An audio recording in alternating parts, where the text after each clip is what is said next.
유탈한 임대인이 임차인에게 목적물을 이렇게 나와 있죠.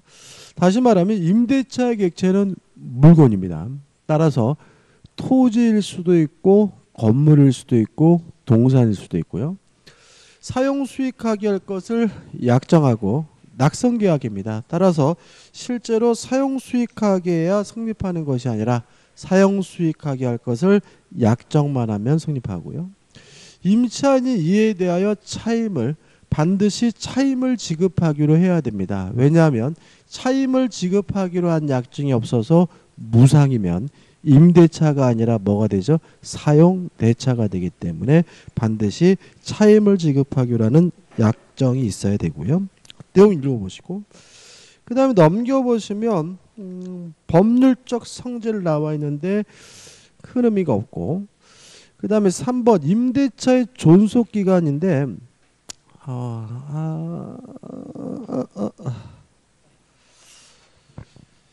쓸데없는 내용이 있는데요.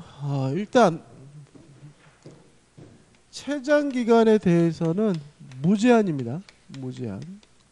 간단하게 뭐 헌법재판소의 결정 뭐 의미 없고 무제한이고 따라서 우리 판례는 영구무한으로도 설정하는 것이 가능하고도 뭐죠? 유효하다. 그래서 꼭 기억해 두셔야 되고 그 다음에 더 중요한 게 뭐예요? 존속기간. 최단기간이죠. 최단기간은 원칙적으로 보장하지 않는다. 꼭 기억해 두셔야죠. 그러니까 우리가 자꾸 주택 임대차는 몇 년을 보장하죠? 2년을 보장하니까 그것과 자꾸 혼동을 일으키기 때문에 잘 내요. 최단기간은 원칙적으로 전혀 보장하지 않아요. 원칙이 아니라 그냥 전혀 보장하지 않죠. 그죠? 따라서 임대차 계약을 하면서 존속기간을 약정하지 않으면 언제든지 자유롭게 해지 통고할 수가 있고요. 만약에 임대인이 해지 통고라면 6월, 임차인이 해지 통고하면 1월 지나면 임차권이 뭐가 돼요? 소멸이 되는 거죠. 그래서 가장 많이 나오는 것은 임대차에 대해서 약정이 없으면 계약기간은 2년이다 X. 최단기간은 뭐 하지 않습니까? 보장하지 않습니다. 그 다음에 또 이것과 관련돼서 좀 주의하실 것이 뭐냐면 임대차의 법정갱신, 묵시적갱신이죠. 일단 묵시적갱신 요건은 뭐냐면 만료 후 상당한 기간입니다. 뭐 만료죠 6월부터 이런 게 아니라 만료 후 상당한 기간 동안 특별한 의사표시가 없었다면 만료일을 기준으로 해서 자동으로 갱신되는데 이게 임대차의 법정갱신, 묵시적갱신이고요. 따라서 존속기간은 뭐로 바뀌게 되냐면 약정이 없는 것으로 바뀌어요. 이것도 1년, 2년 보장기간이 없는 거죠. 따라서 언제든지 자유롭게 해지 통고할 수 있고요. 임대인이 하면 몇 개월이죠? 6월. 임차인이 하면 1월 지나면 임차권이 뭐가 돼요? 소멸이 됨을 주의하시기 바랍니다. 그 다음에 4번 임대차 갱신에서 계약에 의한 갱신 약정으로 갱신할 수가 있고 2번 계약갱신 청구권과 지상물 매수 청구권이 나오는데 좀 이따 정리해보죠. 그 다음에 우측에 보시면 법정갱신 말씀드렸고 5번 기간을 정하지 않은 임대차에서 말씀을 드렸죠. 그 다음에 넘겨보시면 임대인의 권리가 나오죠. 차임을 지급 청구할 수 있고요. 차임 증액도 청구할 수 있는데 하나 메모할 것은 차임 증액 청구권 옆에다가 무제한 뭐 20분의 1을 초과하지 못하고 1년에 한 번씩 뺏기 못하는 것은 주택임대차보호법이나 상가건물 임대차보호법의 내용이에요. 민법상 임대차는 증액에 대해서 뭐죠? 아무런 제한이 없다. 법정재단권 의미 없고 7번 임대인의 의무, 목적물을 적극적으로 인도해 줄 의무가 있고요. 2번 고장난 것이 있다면 수선해 줄 의무가 있는데 유의하실 것은 이러한 수선 의무는 특약으로 뭐 할 수 있냐면 배제할 수 있어요. 교재 나와 있는 건 뭐냐면 손식 쉽게 고칠 수 있는 건 임차인이 수선해야 된다. 그죠? 그 다음에 또 임차인이 수선하기로 했다 하더라도 대규모 수선 여전히 임대인이 해야 된다. 이런 얘기 나와 있고 3번 방해를 제거해 줄 의무가 있고 4번 비용 상한 청구권에 가지고 나와 있죠. 그죠? 여기서부터 이제 중요한 것을 좀 정리를 해야 돼요.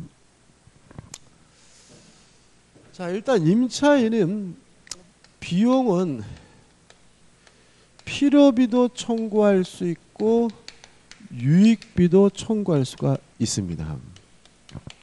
필요비는 언제 청구하냐면 지출 시 지출하자마자 바로바로 청구할 수 있고요.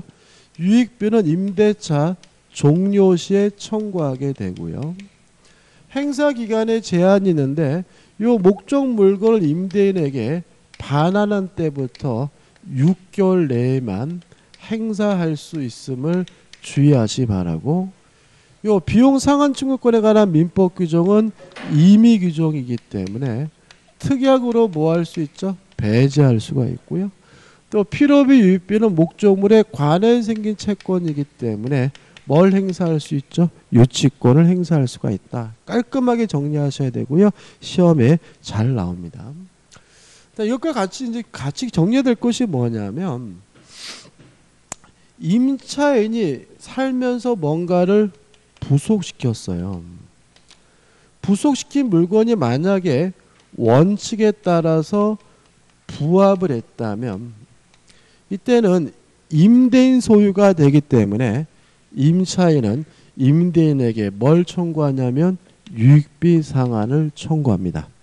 언제? 임대차 종료 시에. 근데 만약에 부속시킨 물건이 구조상, 이용상 독립성이 있다는 이유로 부합되지 않았고요. 거기다가 만약에 임대인으로부터 동의 또는 매수해서 부속시킨 경우에는 요 임차인은 임대인에게 뭘 청구할 수 있냐면 부속물 매수를 청구할 수가 있고요. 요 부속물 매수 청구권은 강행 규정이기 때문에 특약으로서 뭐 할 수 없죠? 배제할 수가 없고요.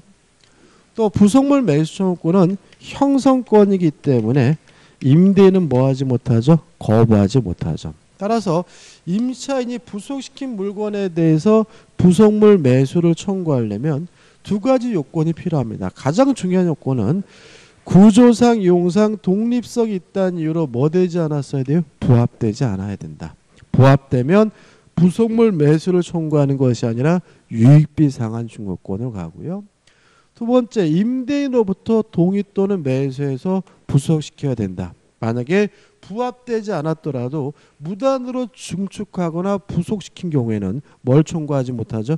부속물 매수를 청구하지 못한다는 거 꼭 기억해 두시기 바랍니다. 그 다음 이것과 같이 이제 기억할 것은 뭐냐면 토지 임차인이죠. 토지 임대차의 경우에는 임대차가 존속 기간이 만료됐다는 사유로 소멸된 경우만은 임차인이 임대인에게 한 번 더 하자 갱신을 청구할 수가 있고요. 임대인이 거부하면 임차인은 내 건물 사라는 의미에서 지상물, 건물에 대해서 매수를 청구할 수가 있습니다. 여기까지는 무엇과 똑같죠? 지상권하고 똑같습니다. 왜냐하면 토지 임대차에 대해서 지상권에 관한 민법 규정을 뭐하고 있기 때문에 준용을 하고 있기 때문에 그래요. 달라지는 것은 뭐냐면 토지 임대차가 만약에 존속 기간에 약정이 없다는 이유로 임대인의 해지 통고로 소멸한 경우에도 임차인은 지상물 매수를 청구하는 것이 가능한데 이때는 굳이 뭐 할 필요 없죠? 갱신 청구할 필요가 없다는 거 꼭 기억해 두시기 바랍니다. 지금 여기 부분에서는 시험 문제가 반드시 한 문제가 나와요.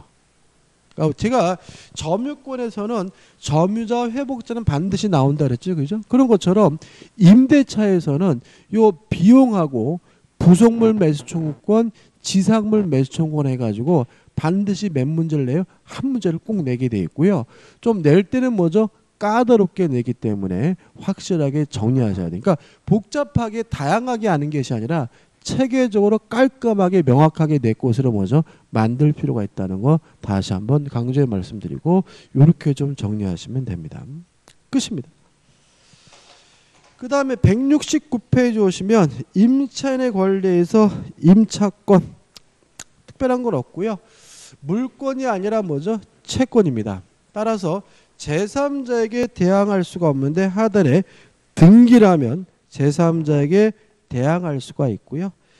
맨 밑에 건물의 소유를 목적으로 한 토지 임차인의 경우에는 지상 건물에 대해서 등기하면 임차권 등기 없이 제3자에게 대항할 수가 있고요.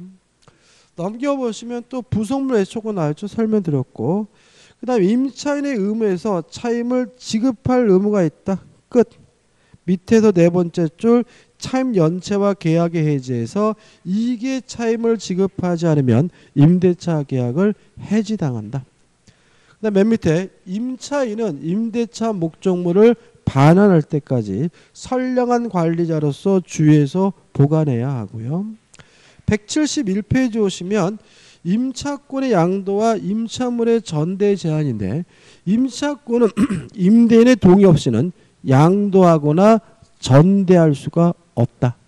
만약에 동의 없이 양도 전대하면 임대인은 임대차 계약을 뭐 할 수 있죠? 해지할 수가 있다. 기억해 두시고 그 다음에 11번에서 임대인의 동의 없는 양도와 전대에서 둘로 나누는데 뭐로 나누는지 모르겠는데요. 일단 동의가 없더라도 양도 전대 계약 자체는 동그라미 땜이 1번 유효하다. 유효하다는 말은 뭘 줘야 돼요?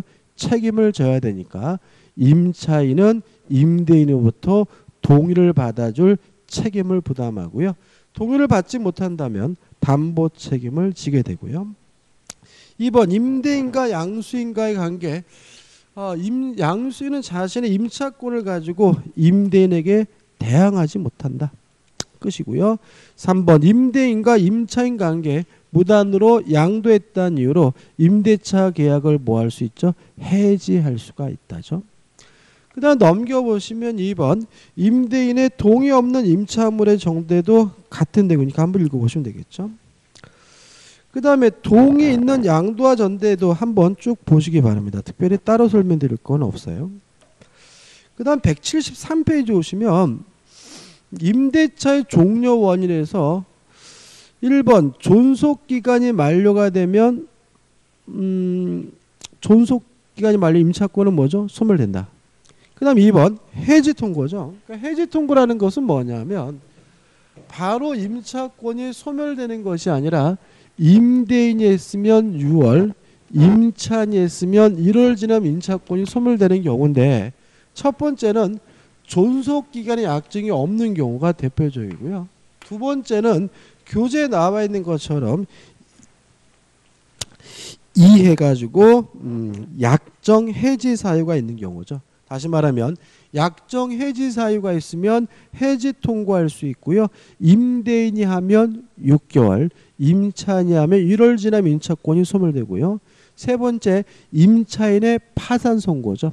임차인의 파산 선고가 있으면 임대인은 임대차 계약을 해지할 수 있는데 이때도 6개월 지나 임차권이 소멸되는데 이때는 손해배상 의무는 없다는 거 기억해 두시기 바랍니다. 해제에서 총 5가지 사유가 나와 있는데 1번과 2번은 임차인이 하는 해지고요. 3번과 4번은 임대인이 하는 해지입니다. 한번 읽어보시면 되겠죠.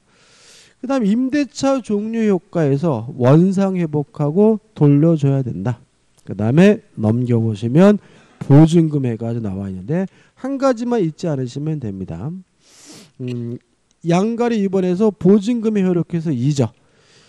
보증금에서 연체 차임 등을 깔지 말지는 누구 마음이냐면 임대인 마음이다. 따라서 임차인은 연체 차임에서 보증금을 충당해 줄 것을 뭐 할 수 없냐면 요구할 수 없다는 거 주의하시면 되겠죠. 그 다음 이제 민사특별법에서 176페이지 뭐가 나오냐면 주택임대차 보호법이 나옵니다. 일단 적용 범위를 한번 보시면 되겠죠. 주거용 건물입니다. 그 다음에 2번 편면적 강행 규정이고, 그 다음에 3번 인도받고 주민등록을 하면 이길날 뭐가 생깁니까? 대항력이 생긴다 해가지고 계속 그냥 내용이 뭐죠? 나열돼 있죠. 아우, 나열돼 있는데 일단 1번 주민등록은 임차인의 주민등록이 아니라 가족의 주민등록에도 상관이 없다. 2번 다가구 주택은 집원만 정확하면 되고 다세대 주택은 동호수까지 정확해야 된다. 그 다음에 3번 전입신고만 정확하면 된다. 다시 말하면 전입신고가 정확히 이루어졌다면 담당 공무원의 실수로 주민등록부에 잘못 기재가 됐더라도 대항력이 생긴다. 4번 주민등록이 불법으로 말소가 됐다고 해서 대항력이 뭐 되진 않아요? 소멸되진 않는다. 그 다음에 5번은 같은 취지인데 읽어볼 필요도 없고, 그 다음에 우측에 보시면 6번이에요. 한번 읽어볼게요. 임대인의 동의로도 전대차한 경우 직접 점유자인 전차인이 주민등록을 마쳐야 누가요? 임차인이 대항력을 갖습니다. 누가 대항력을 갖는 게 아니에요? 전차인이 대항력을 갖는 게 아니라 누가요? 임차인인 거죠. 자, 이게 왜 그러냐면 일단 전차권은 임차권으로부터 비롯된 권리니까 임차권보다 작아야 되잖아요. 그러면 임차인에게 대항력이 없다면 전차권도 뭐가 없어야 돼요? 대항력이 없어야 되는 거예요. 그래서 대항력권은 누가 갖추면요? 전차인이 갖추면 누가 대항력을 갖는 거예요? 임차인이 대항력을 갖는다는 것만 좀 조심하시면 되고, 그 다음에 7번 가입표입니다. 뭐 통정어휘 표시는 무효란 얘기인데 뭐 여기다 넣을 필요는 없는 거고, 그 다음에 8번부터 해가지고 쭉 내용이 나오는데 여기서부터는 보실 필요도 없어요. 자, 여기서부터 이제 우리가 하나를 알더라도 정확하게 사례를 분석할 줄 알아야 돼요. 왜냐하면 어차피 이 부분은 교재에 나와 있는 것처럼 나열식으로 물어보질 않고 뭐로 물어봐요? 사례로 구성해서 물어보기 때문에 사례를 분석할 줄 알아야 되는데요. 일단 우리가 이 부분에선 두 가지 사례만 정확하게 이해하시면 된다는 얘기죠. 그죠? 이것도 많이 했어요. 저 아파트 주택이 있는데 맨 앞에 갑 앞으로 저당권이 설정되어 있고요. 그리고 나서 을이 주택 임차권을 취득했고 인도받고 주민등록은 했는데 확정 일자를 안 하고 있는 사이에 병 앞으로 저당권이 설정이 됐고요. 그리고 나서 을이 부랴부랴 확정 일자를 갖췄다. 요 사례가 굉장히 중요합니다. 어차피 시험 문제는 요 사례를 조금씩 변형을 해가지고 뭐합니까? 문제를 만들고 있기 때문에 그래요. 자, 누가 경매를 신청했는지 뭐 하지 않습니까? 고려하지 않습니다. 자, 경매가 이루어지게 되면 첫째, 모든 저당권은 무조건 소멸된다는 원칙에 따라서 갑과 병의 저당권이 소멸되고요. 주택 임차권도 무조건 뭐가 돼요? 소멸되죠. 왜냐하면 용익권의 소멸 여부는 누구하고 비교합니까? 최우선순위 저당권과 비교하니까요. 배당순위는 갑이 1순위고 병이 2순위고 을이 뭐죠? 3순위다. 왜냐하면 확정 일자를 하게 되면 우선 변제권이 인정된다는 말은 확정 일자일을 기준으로 해서 뭐가 결정돼요? 배당 순위가 결정된다는 얘기다. 따라서 을은 병이 받고 남는 게 있으면 누가 받아요? 을이 받기 때문에 돈을 못 받을 가능성이 있을 때는 어떤 행동을 할 필요가 있죠? 갑에게 돈을 갚을 필요가 있다. 왜냐하면 갑에게 돈을 갚으면 최우선 순위 저당권이 뭐로 바뀌어요? 병으로 바뀌니까 경매가 되더라도 의뢰주택 임차권은 뭐 되지 않아요? 소멸되지 않고 경락인한테 보증금 전액을 돌려받을 수가 있으니까요. 요 끝이죠. 그죠? 그 다음에 두 번째 사례는 이거보단 덜 중요하지만 그래도 생각을 해봐야 돼요. 자, 맨 처음으로 갑이 주택 임차권을 취득했고요. 인도받고 주민등록 전입신고를 했고요. 그러고 나서 을 앞으로 저당권이 설정이 된 후에 갑이 비로소 확정일자를 받았다. 자, 이런 상태에서 경매가 이루어지게 되면 모든 저당권은 무조건 소멸된다는 원칙에 따라서 을의 저당권은 소멸이 되지만 갑 주택 임차권은 원칙적으로 뭐 되지 않죠? 소멸되지 않죠. 소멸되지 않으면 이 사람은 임차보증금을 누구한테 돌려받으면 되죠? 경락인에게 돌려받으면 됩니다. 이해되시죠? 그죠? 근데 가끔 이 사람이 임의로 배당을 받겠다라고 선택하는 분들이 계셔요. 이렇게 배당을 선택하게 되면 원칙적으로 요 주택 임차권은 뭐가 돼야 되냐면 소멸이 돼야 돼요. 왜냐하면 소멸되는 권리만 뭘 받을 수 있어요? 배당을 받을 수가 있는 거니까요. 근데 문제는 배당 순위는 1순위가 누구예요? 을이고 2순위가 뭐죠? 갑인 거죠. 따라서 이 경우는 배당 순위 을이 빠르고 갑이 뭐죠? 2순위이기 때문에 얘가 받고 남는 게 있으면 누가 받아요? 갑이 받기 때문에 이때는 보증금이 잔액이 존재할 수가 있는 거죠. 만약에 보증금에 잔액이 존재하는 경우에는 이때 주택 임차권은 뭐 되지 않습니까? 소멸되지 않는다라고 뭐 하고 있어요? 판시해 주고 있습니다. 왜냐하면 이 사람은 배당을 선택 안 했으면 어차피 뭐 되지 않았을 임차권이 소멸되지 않았을 임차권이기 때문에 그런 거죠. 그다음 마지막으로 요 주택이 또다시 경매가 됐어요. 2차 경매에 들어갔을 때 요 보증금 잔액을 가지고 우선 변제 받을 수가 있느냐? 요거는 안 된다는 것이 우리 판례 입장입니다. 조심할 것은 여기서 우선 변제 받지 못하니까 이 사람은 피해를 본다 이렇게 이해하면 안 되죠. 그러니까 우선 변제 받지 못한다는 말은 돈을 못 받는다는 말이 아니라 2차 경매 절차에서 배당 순위가 주어지지 않는다는 말이고 이 사람은 어차피 소멸되지 않으니까 보증금 잔액을 누구한테 돌려받으면 돼요? 경락인한테 돌려받게 된다는 것까지 생각해 보시기 바랍니다. 이 두 가지 사례만 아주 확실하게 내 것으로 만드시면 끝입니다. 그 다음에 178페이지 오시면 4. 임대인의 지위승계. 특별한 거 없습니다. 새로운 임대인, 새로운 집주인에게 대항할 수 있고 새로운 집주인에게 보증금 반환을 청구할 수 있다 정도고요.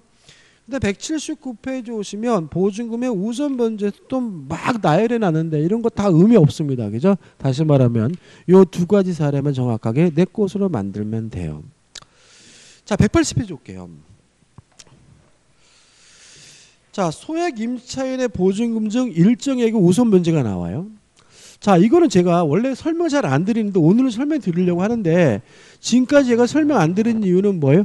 중요하지 않아서입니다. 중요하지 않아서인데. 그러니까 차라리 이게 모르는 게 또 도움이 될 수 있어요. 일단 기본적인 것은 뭐냐면 보증금 중 일정액에 대해서 뭘 인정합니까? 최우선 변제권을 인정해 준다. 그 다음에 2번 해가지고 주택이나 대지가액의 2분의 1을 초과하지 못한다. 그 다음에 3번 의미였고 4번도 의미 없는데 그 박스 위에 있네. 이런 소액 임차인으로서 최우선 변제권 인정되려면 대항 요건만 갖추면 된다. 그죠? 다시 한번 말씀드릴게요. 기억할 만한 거는 보증금 중 일정액에 대해서 최우선 변제권을 인정해 주는데 뭐만 갖추면 돼요? 대항 요건만 갖추면 된다. 그 다음에 건물이나 대지가액의 몇 분의 몇을 초과하지 못합니까? 2분의 1을 초과하지 못한다. 이 정도예요. 그 다음에 박스에 금액이 나와 있는데 금액은 암기할 필요는 없습니다. 그러니까 중개사법 교수님은 뭐라 그러는지 모르겠어요. 민법에서는 금액은 안 나와요. 만약에 나온다면 얘가 소액 임차 보증금이다라고 적어서 나와요. 무슨 말 아시겠어요? 그죠? 그죠? 그럼 여기서 한번 연습해 볼게요. 자, 여기서 이 사람이 만약에 지금 서울이 1억 1천만 원 이하면 얼마까지 최우선 면제권이 있죠? 3,700만 원까지잖아요. 그죠? 그럼 한번 생각해 보자고요. 이 사람이 주택 임차권자인데 보증금이 예를 들어서 1억이다. 얼마라고요? 1억. 지역은 뭐예요? 서울이다. 그러면 이 사람은 뭐가 되는 거죠? 소액 임차 보증금이 되는 거잖아요. 여기서 조심할 것은 뭐냐면 이런 생각입니다. 소액 임차 보증금이라는 것은 일정 금액에 대해서 예외적으로 최우선 변제권을 뭐 하는 거예요? 인정해 주는 거다. 다른 거는 변하지 않아요. 얘가 소액 임차 보증금이어도 최우선 순위의 저당권보다 늦으면 무조건 뭐가 돼요? 소멸된다는 점 변함이 없고요. 얘가 소액 임차 보증금이어도 배당 순위는 확정 일자에 의해서 결정된다는 것도 변하지 않아요. 다시 말하면 얘는 값보다 늦었기 때문에 무조건 소멸하고요. 배당 순위는 갑이 1순위, 2순위는 병이고 3순위가 을이라는 점은 뭐죠? 변함이 없는데 다만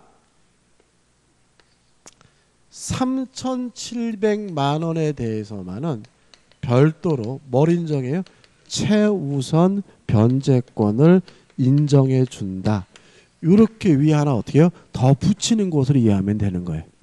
그래야 복잡하잖아. 이거를 막 일일이 따지고 있으면 안 되겠죠? 그럼 결과적으로 얘가 가장 먼저 3,700만 원 받고 남는 게 있으면 누가 받아요? 갑이 받고 남는 게 있으면 병이 받고 남는 게 있으면 나머지 6,300을 누가 받는 거예요? 을이 받는 거다. 이렇게 기억하시는 겁니다. 그죠? 다시 한번 말씀드릴게요. 소액 임차 보증금에 해당한다고 해서 소멸 여부가 달라지지도 않고 배당 순위도 어떻게 해요? 뒤바뀌지도 않습니다. 다만 보증금 중 일정액에 대해서 뭘 인정합니까? 최우선 변제권을 인정할 뿐이다 라고 생각하시고 해보시기 바랍니다. 시험에 내지는 않습니다. 그죠? 그 다음에 7번 임차권 등기 명령 제도가 나오죠. 일단 우측에 보시면 임차권 등기 명령은 누가 신청하냐면 임대차가 종료됐는데도 보증금을 반환받지 못하고 있는 주택 임차인이 뭐합니까? 신청하고요. 2번 대항 요건을 상실하더라도 대항력과 우선 변제권이 계속 뭐죠? 유지가 되고요. 그 다음에 3번, 4번은 의미가 없고 5번 비용은 누가 부담합니까? 임대인이 부담한다. 그 다음에 6번 이 나와 있는데 6번도 의미가 없죠.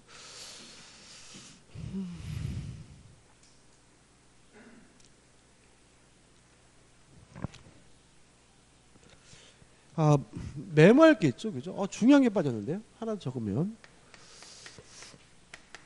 임차권 등기 명령 제도에 의한 임차권 등기 후 새로운 임차이죠.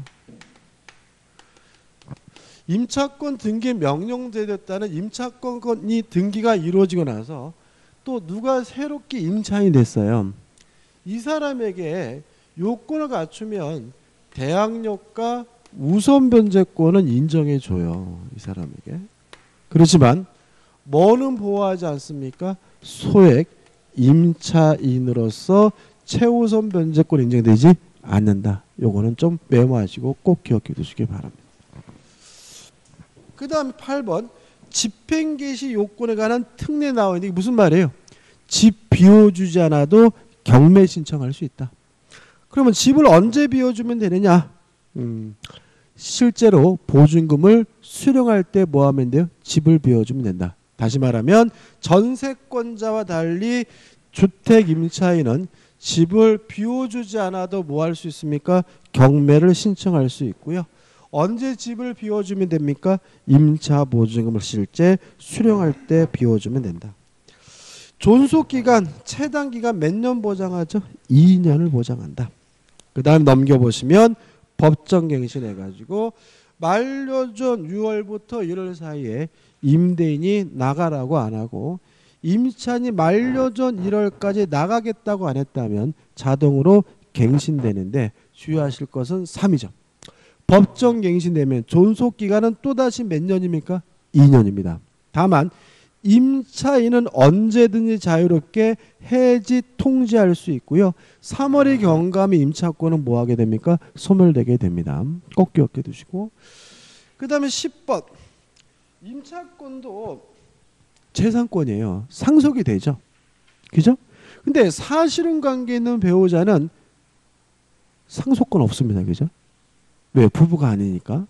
그래서 과거에 어떤 일이 많았냐면 살던 집에서 쫓겨나는 일이 많았어요. 그거에 대한 문제점으로 사실혼 관계에 있는 배우자가 임차권을 승계받을 수 있도록 하고 있는데 이게 뭐죠? 임차권 승계제도입니다. 어떻게 승계받느냐?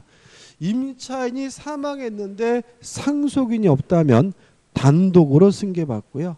상속인이 있는데 이촌인의 친족과 가족 공동생활하지 않으면 공동으로 승계받고 만약에 승계받기 싫으면 1개월 이내에 이의를 제기하면 됩니다. 그 다음에 11번입니다. 차임 증감 청구권이 나오는데요. 참고로 우측에 월참 전환 시 산정률에 제한은 가입표입니다. 이런 거 내지 않습니다. 월참 전환 시 산정률에 제한은 가입표. 보실 필요 없어요. 그 봐봐야 괜히 복잡하기만 하고 의미가 없어요. 일단 증액에 대해서는 제한이 있죠. 20분의 1을 초과하지 못하고 한 번 올렸으면 몇 년 내에 또 올리지 못합니까? 1년 이내는 또 올리지 못한다. 근데 주의하실 것은 이게 항상 문제가 되는 것은 뭐냐 하면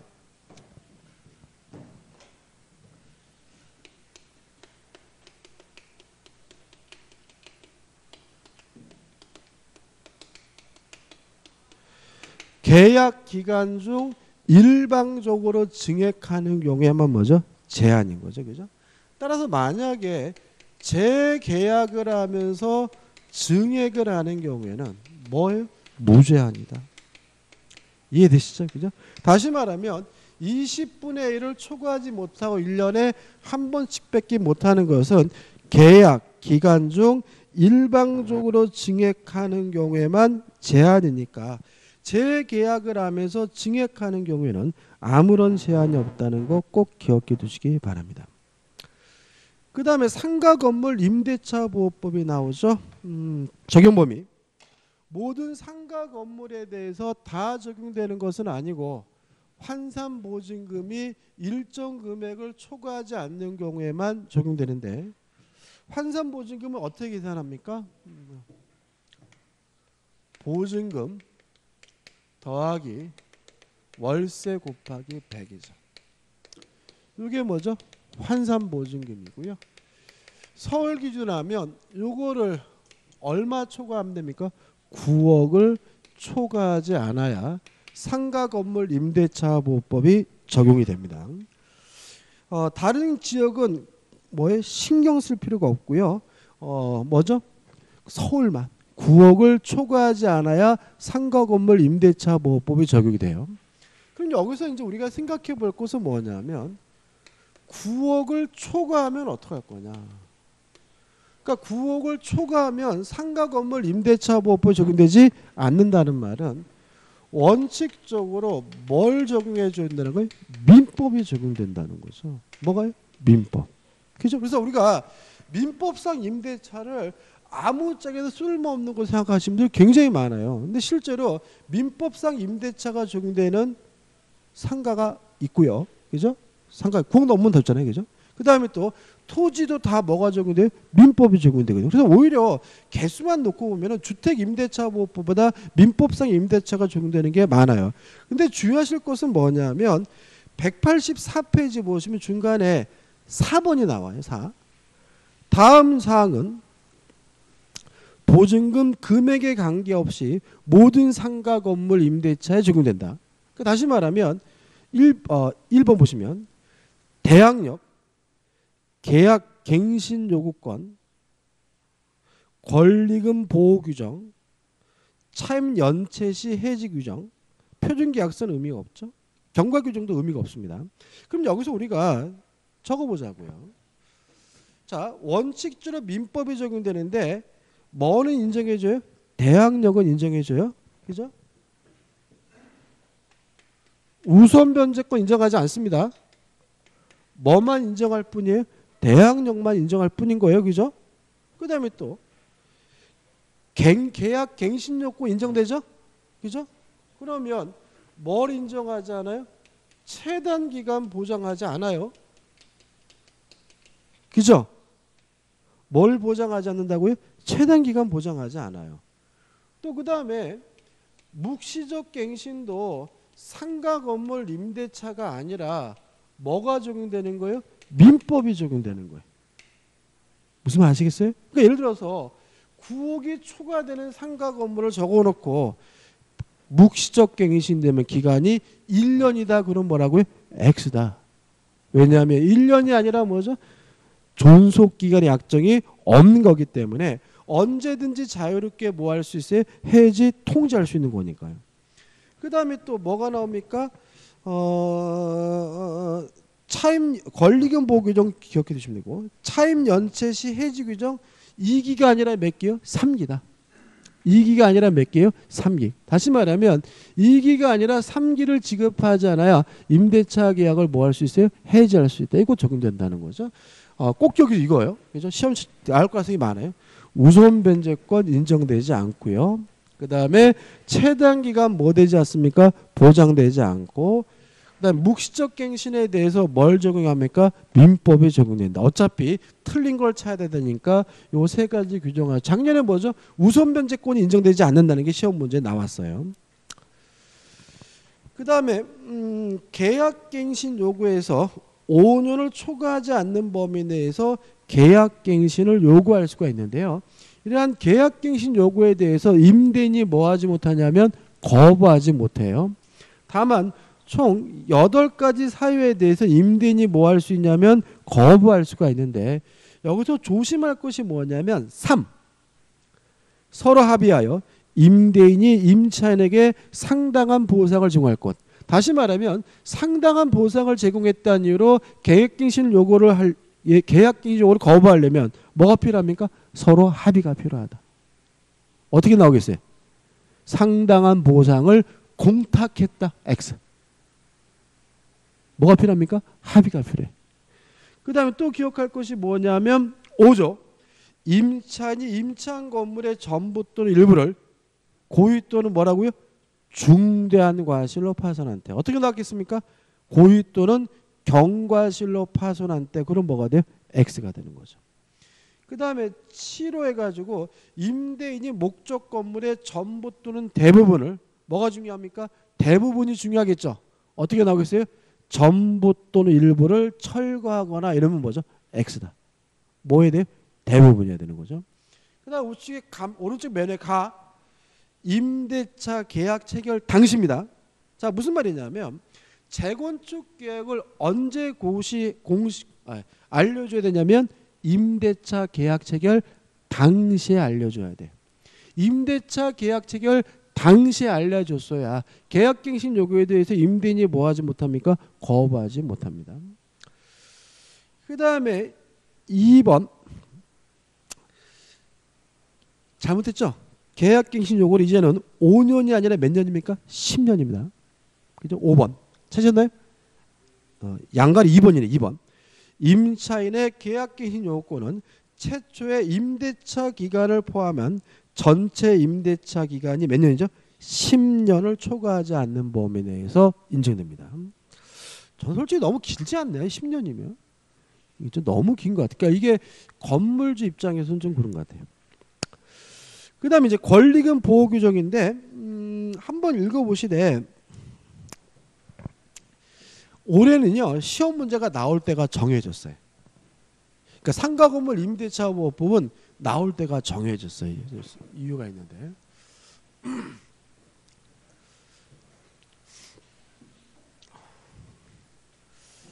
간단히 정리하면 만료일을 기준으로 해서요. 만료 전 6월부터 만료시까지죠. 6월시까지 만료시까지 요 사이에는 임대인은 권리금 회수를 뭐 할 수 없어요? 방해할 수가 없어요. 방해를 금지. 그러니까 항상 금지되는 것이 아니라 만료 전 6월부터 만료시까지만 권리금 회수를 방해하지 못해요. 자, 요 규정이 계약 갱신을 요구할 수 있는 권 행사 기간인 10년 내에만 적용이 되느냐, 요게 문제가 됐어요. 자, 지금 계약갱신 몇 년 요구할 수 있어요? 10년이잖아요. 그러면 10년이 지나고 나서 계약갱신 요구를 못하니까 임대인이 뭐 할 수 있어요? 쫓아낼 수 있잖아요. 이때 그 10년 지나면 권리금 회수를 방해도 상관이 없느냐, 이게 문제가 돼가지고 올 대법원 5월 16일 날입니다. 올해 5월 16일 날 대법원에서 판결이 있었어요. 뭐라고 판결했냐면 적용이 안 된다. 다시 말하면 권리금 회수 방해 금지는 10년 동안만 방해를 못하는 게 아니라 10년이 지나도 방해할 수 없다라고 판시하고 있습니다. 이게 출제될 거예요. 올해 5월 16일 날 판례니까. 다시 말씀드릴게요. 자, 임대인은 권리금을 만료 전 6월부터 만료시까지 뭐 하지 못해요? 방해하지 못하잖아요. 계약갱신 요구권을 행사할 수 있는 기간이 지났더라도 더 이상 방해할 수 없다는 것이 우리 판례 입장임을 주의하시기 바랍니다. 다시 한번요. 권리금 회수 방해 금지 규정은 10년이라는 규정이 뭐 되잖아요? 적용되지 않는다. 따라서 10년이 지났더라도 여전히 권리금 회수를 뭐 하지 못해요? 방해하지 못한다는 게 판례 입장입니다. 이게 올해 나올 겁니다. 올해 5월 16일 날 판례에서. 그러니까 이게 엉뚱하게 됐어요. 그 사건 내용 보니까 임대인이 굉장히 뭐예요? 그 뭐라 그러나 그 억울할 것 같아요. 왜냐하면 이제 갱신 요구할 시간이 다 지났어요, 그죠? 지나가지고 이 양반이 지금 뭐 하려고 하냐면 그 재건축하려고 하는 거예요. 너무 낡아가지고. 그래가지고 세입자가 이제 다른 사람을 데리고 왔는데 아, 그 사람과 나 계약 안 하겠다. 이게 뭐예요? 권리금 회수 방해거든요. 왜 하느냐 그랬더니 아, 나 이거 때려 부수고 다시 재건축하려고 한다. 그랬더니 임차인이 뭐죠? 임대인에게 권리금 회수를 방해했다는 이유로 손해배상 청구하는 소송을 제기했어요. 그랬더니 임대인은 요 기간이 어떻게 해요? 지났으니까 요 규정이 적용되지 않는다라고 주장을 해가지고 고등법원까지 임대인이 승소를 했어요. 근데 이번 대법원에서는 임차인이 손을 들어줘가지고 기간이 지나더라도 권리금 회수 보호 금지 규정은 뭐죠? 적용이 된다. 따라서 요 기간이 적용되는 것은 아니라는 거 꼭 기억해 두셔야 합니다. 어차피 이게 나올 거고 요게 뭐죠? 답일 거예요. 그 다음 추가될 것은 자, 방해를 할 수 없는데 방해를 했어요. 방해라면 임차인은 임대인에게 손해배상을 청구하게 되는데 이렇게 기억하시면 되죠. 기존 권리금과 신규 임차인이 지급하기로 한 권리금 중 방해라면 임차인 임대인에게 손해배상을 청구할 수가 있는데 기존 권리금과 신규 임차인 지급하기로 한 권리금 중 낮은 금액이죠. 낮은 금액을 초과할 수가 없다. 예를 들어서 이 사람은 그것도 마찬가지인데 대충 보니까 기존 권리면 한 5천만 원 되는 것 같아요. 5천만 원. 근데 이 사람이 오랫동안 장사를 하고 장사가 잘 돼가지고 새로 그것을 인수하기로 한 사람이 1억 7천을 주기로 했더라고요. 얼마요? 1억 7천. 그러면 방해해서 손해배상을 청구하더라도 둘 중에 낮은 금액을 넘지 못하니까 결국은 최대한 얼마까지 청구할 수 있는 거죠? 5천만 원까지만 청구할 수가 있다. 이런 얘기죠. 그 다음에 행사기간에 제한이 있습니다. 임대차 종료 시부터 몇 년 동안만 할 수 있냐면 3년 동안만 청구할 수 있다는 것까지 간단하게 기억해 두시기 바라고 교재를 한번 읽어보셔야 돼요. 그 다음엔 187페이지 오시면 특별한 거 없죠. 차임 연체 계약 해지 3기 표준계약서 의미 없고 188페이지 오시면 비교가 한번 보시기 바라고요. 좀 쉬었다가 189페이지 집합건물법부터 보도록 하겠습니다.